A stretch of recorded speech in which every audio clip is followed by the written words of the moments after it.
Bitta odam 1 yil davomida постоянный burniga har kuni sprey sepib yuradi. 1 yilda qanaqa o'zgarish bo'ladi bu odamda? O'sha burun ochuvchi spreylarni vazifasi qon tomirlarini toraytirish. Torayishning hisobiga burun ochiladi. Qon tomirlar toraygandan keyin moddalar almashinuvi buziladi.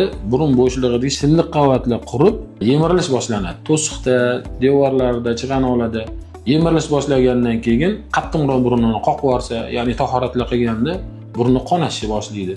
Bu xohlaydimi yo'qmi sepgandan keyin burun bo'shlig'idagi silliq qavatning yo'nalishiga bog'liq sepilgan narsaning hammasi ortiqchasi tomoqqa tushadi, ya'ni yutamiz. Yutayotganda halqum devoridan oqib o'tgan ortiqcha spreylar ham halqum devorida ham qon tomirlarini toraytiradi.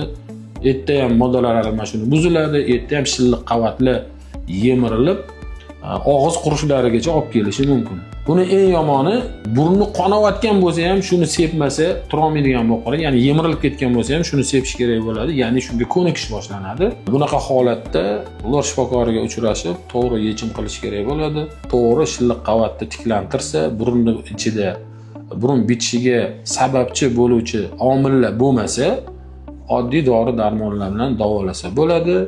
Shu paytgacha davolab kelganmiz. Sizda va yaqinlaringizda spreydan ko'p foydalanish yoki nafasdan muammo bo'lsa, bemalol qabulimga kelishinglar mumkin.